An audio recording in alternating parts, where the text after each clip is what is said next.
Dili siya mutuo og kalinaw. Wa siya'y kasing-kasing. Wa siya'y gugma ug kaluoy.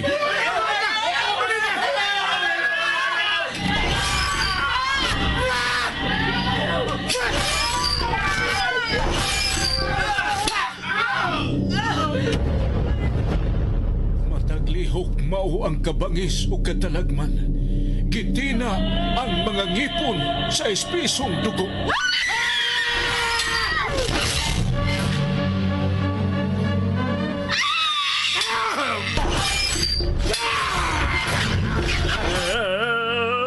Usa siya kay mortal. Wa siya katapusan kay gikulit nga way kamatayon. Mapait nga tunglo ang kanunay giampo. Awanan kung daan ang imong pagalaktan o himayaon ka sa imong katawan kay ikaw ang maghari sa tibuok kalibutan. Ang iyang komunyon mao ang kamatayon. Ang iyang giludhan o giampuan mao ang hari sa infierno. Serafim! Iya ang gitagana ko nimong gingarian. Buutan ka na kong alaga. O gikahimutan ko ikaw. Dili! Dili! Serafim! Ang pagpaulipond, ang pagkamatngund, ang paglimod ug ang pagsubat. Nasayod ako sa imong gibuhat. Og nasayod usab ko nga gidungog kang buhi bisan tuod patay ka na. Busa pagmatao pagligong, kay nakita ko ikaw nga dili pahingpit sa atubangan sa akong Dios. Serafim! Ang pagbasol, ang paghinulsol, ug ang matuod nga hagit. Panahon na!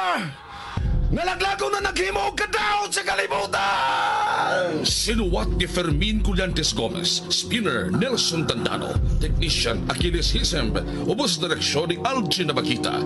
Dalit sa RGMA Super Radio Production Center. Naiubos ang akong kasing-kasing. Dili kayo magmalinaw. Ipanumpa ko, Serafim!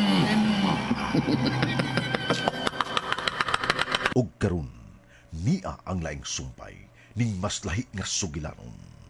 Serafim.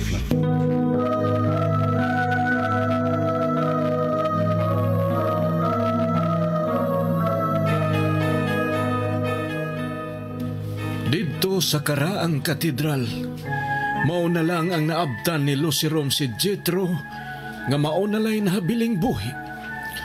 Sa balaod ni Lucirom, kung mapakyas ang iyang gisaligan sa iyang sugo, iyang patsyon, apan wa niya patya si Jethro, kay iya kining gikinahanglan pag-ayo.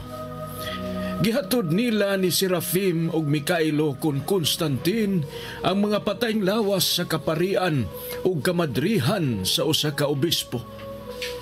Ilauna kining gipahimutang aron pahinungdan og usa ka misa. Samtang kami si Crisula, nakamatikod nga ang panahon o kinaiyahan nagkalisod pagbalik sa iyang pagkanormal. Apan didto di ay sa obispo, igo lang nakatalikod sila si Serafim, mauusab ang pag-abot nila ni Lucirom.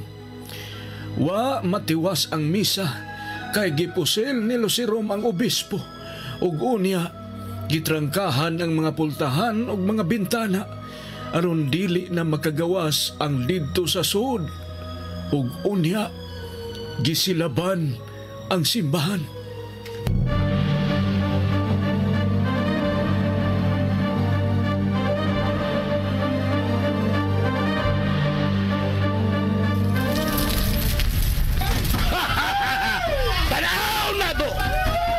Sa ibatiyo ni Serafim kung mahibaw siya sa mapait na kamatayo na ni mga tawara. Naamong ka mo! Tungod ni Serafim! Gusto kapalmutan aw nga baog daw kinisimbahan do Jerome. Gusto na kong mamati sa ilang mga tingog na mityabaw sa grabing kasakit, Jethro. mas nindot kayong paminaon ang mga siyagit sa ilang kamatayon.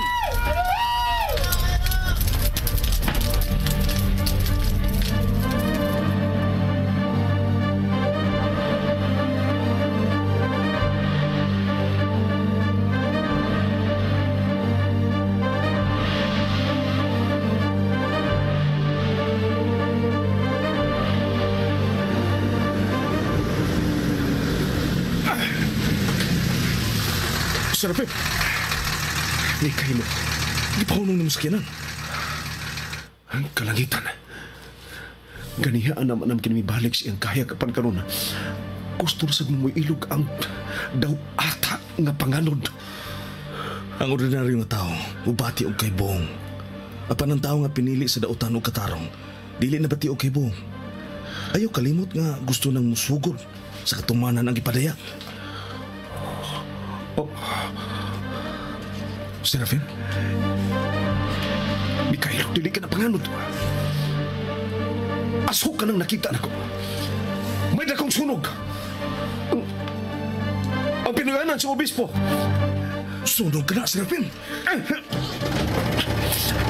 Itugot, Mikhail. Gusto ko mo balik sa pinuyanan sa obispo ang kaparian. Balik, Serafim. Balik!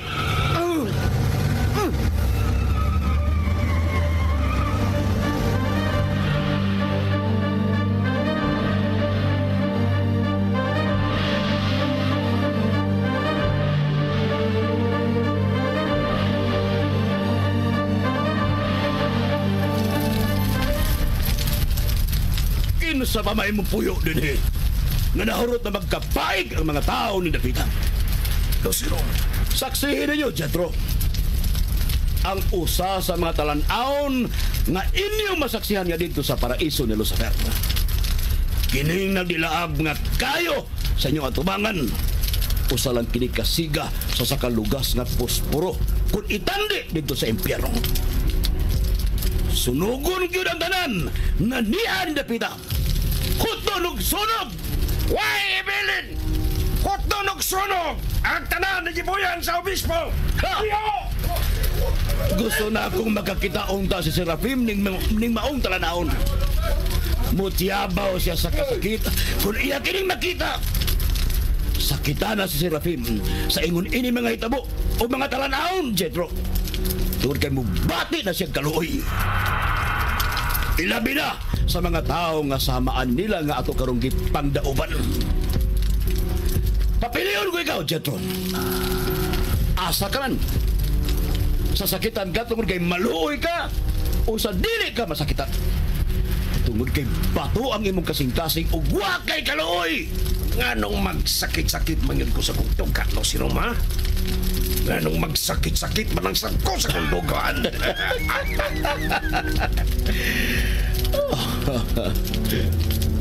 Lucero. Oh, sige hangad mo sa langit. Misamot ka ito, manglangit. Wa pa kanina kong tidaap sa kayo. Wa yun kay makita.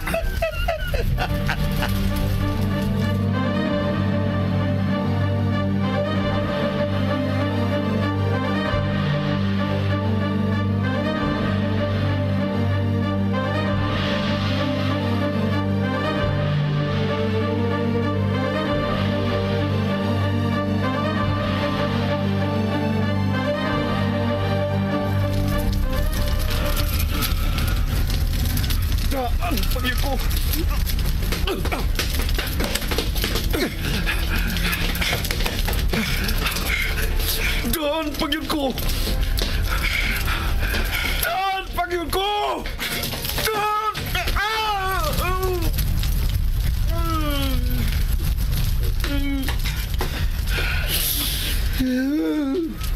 Di makita sa dautan ang klase-klase sakit. Kung unsa siya kabangis. Pinaagi sa iyang kabangis. Doon na kayo mahulog. O malupog sa iyang kapitihan. Hangtod ilhon ang dautan nga mo'y gamahal. Muduyog ni mo ang langit, Serapim. Pagsugod lang kini. nga himayaon mo ang bisan unsay kasakit nga buhaton sa taga-impyerno.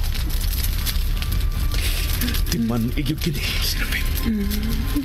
Dili mo balihon ang bisan unsang kasakit sa imong kaugalingon. Apan budang nguy-nguy ka sa kasakit nga kung ang upana mo'y igon ni Satanas. Dili mahulagway ang bation mong kasakit kung ang lain mo'y sakiton ni Satanas. Usa ka na sa mga dag-anan sa mga kaaway. Bantayan mo yun ka na, Serafim. Mga ayaw yun pa da. Usa sa mga gamiton na tentasyon sa mga kaaway mo ang laing tao. Mao kini ang muhatag ni mo og kaluya. Dili kasama na ako, Serafim. Ibalik-balik yung kini pagsilsil diha sa muna-una. Usa ka na lang sa kasagaran ug duna ka na'y kamatayon. Samtang ang mga kaaway nagdapa sa gahom ni Satanas. Ayaw ipapatay ang mong kinabuhi nga gisagop na sa langit. Ayaw na kiniitugyan pagbalik ngadto ni Lucifer. Serafim! Pangitaon ko si Lucirom. Pangitaon ko si Lucirom. Gupok-gupokon ko ngayong gahom nga hinatag ni Satanas.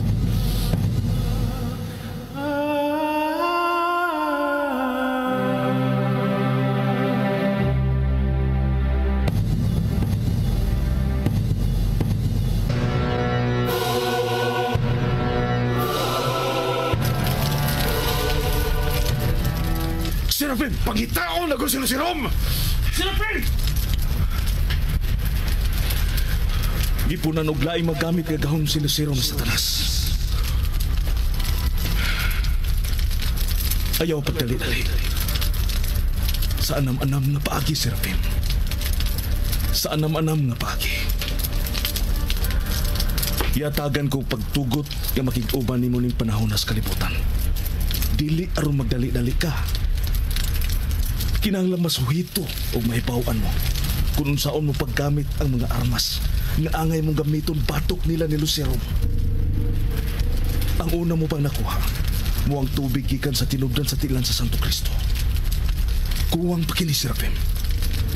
Doon na pa'y mga kuwang aron mo'y maggamit batok nila ni Lucero.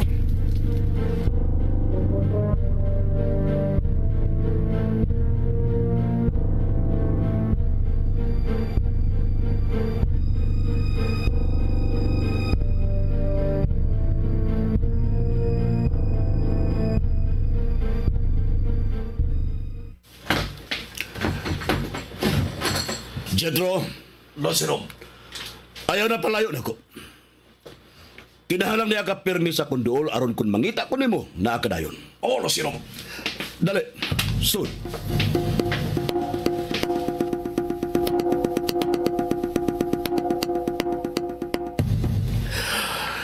Kinahanglang mahibaw ka kung unsay anian nato nga mao'y mihatag nato og dako kayong dag-anan batok ni Serafim.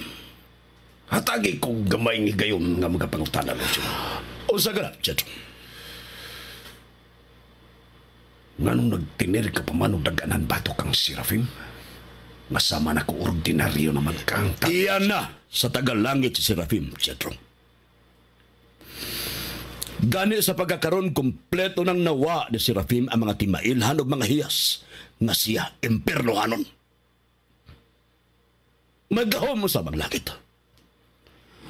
Nga hangtod karon padayong nagpatuman nga mahitabo gyud ang katapusang tagna nga nasuwat sa katapusang bahin sa Biblia nga mao ang gipadayag. Balik-balikon ko gyud ni sa pagpahinumdum. Basin sama ka sa uban nga dili makasabot sa miaging panagna sa karaang testamento nga natuman gyud diha sa Bag-ong Testamento kun bag-ong kasabutan. Ang magkapalibog ug ang dili masabtan sa sama nimong ordinaryong tao mao nga may mga panghitabo dito sa langit sa wa pabuhata ang kalibutan. Sa tanang mga anghel si Lucifer mao'y labing pinalabing anghel ug mao'y gihimong pangu sa tanang mga anghel diin gihatagan na kinigtalag sa unggahom og otoridad sa langit. Og dinhi na tao sa hunahuna ni kamahalang Lucifer ang dakong pangabubo og kasina og dakong ambisyon nga malabwa ni ang gahom sa nagbuhat kaniya. Busa, nataw dayon ang rebelyon sa langit nga gipanguluhan ni Lucifer. Nakumbinser ang daghang mga anghel og miyukbo ni Lucifer aron paluyuhan ang maong ambisyon. Usa na sa nakumbinser mao si Serafim ug ako. Ako og si Serafim usa sa naagni og mihatag dayon og nagpaluyo sa katuyuan nga lumbagon ang kagamhanan sa nagbuhat sa langit. Apan sa unang higayon, naparot kami og gihinginlan sa langit.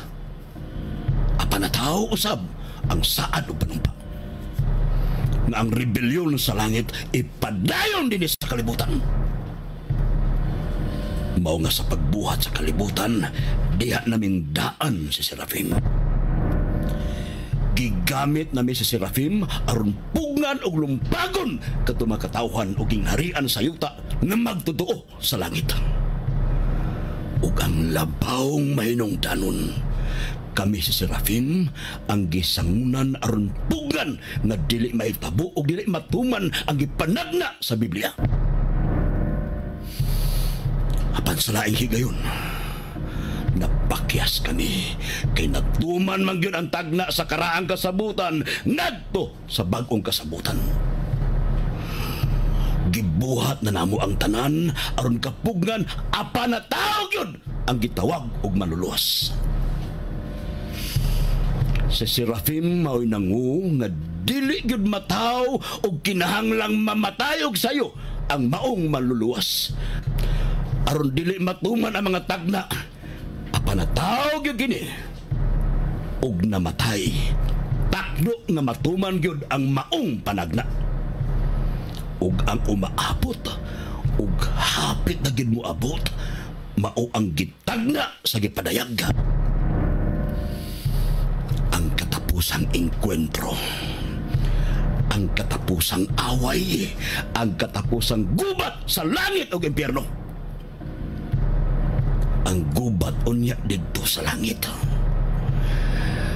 Si Miguel ug ang mga kauban niya mga anghel makigsangka sa dragon ug sa mga anghel niini.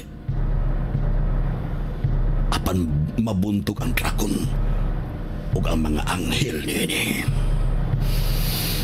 Gitambog ang dakong dragon ang karaang bitin naginganlan o yawa o Satanas.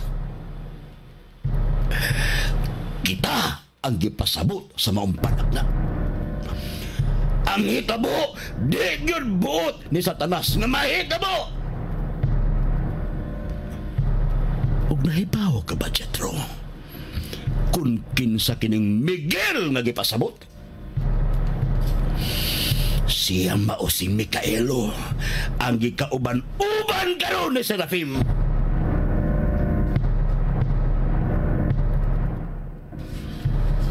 Daghan ang mituo sa mga limbong ni Satanas din sa kalibutan. Ilabi na gyud din sa Pilipinas. Daghan na nakigsaw sa daotang buhat. Daghan na ang sakop sa mga daotan. Daghan na ang mga sakop ni Satanas. Apanalaot ang yuta ug ang dagat. Kay mikunsad nila ang yawa ug nasuko pag-ayo si Satanas. Kay nasayod man siya nga mubo na lang ang iyang panahon. Oh, Serafim, mubo na lang ang iyang panahon. Sa mga bubo lang usab ang panahon sa katawhan dinhi sa Pilipinas nga nakig-abi ni Satanas. Mikaelo,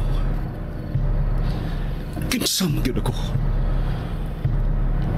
Ikaw ang ngan sa mga anghel nga may hataas nga order nga iya sa langit.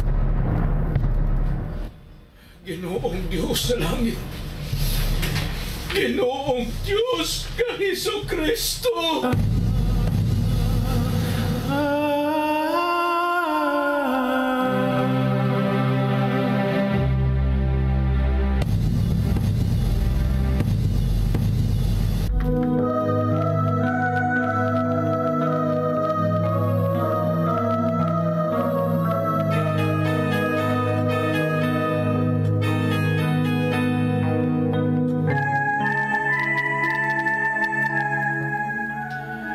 diha ra ko sa ilang duol gyud kaayo. Nakabati gyud ko kung unsay ilang gipanagsultihan. Ug bihila ko sa dakong kahadlok ug kalipay. Nun ti palihog ang ubang pang mga sumpay ning mas lahi nga sugilanon. Serafin. Sugilanon nga sinulat ni Fermin Colliantes Gomez, Direktor Algin Abakida, Spinner Nelson Tantano, Recording Engineer Akil Session, og laing dalit kaninyo sa Super Radio Production Center.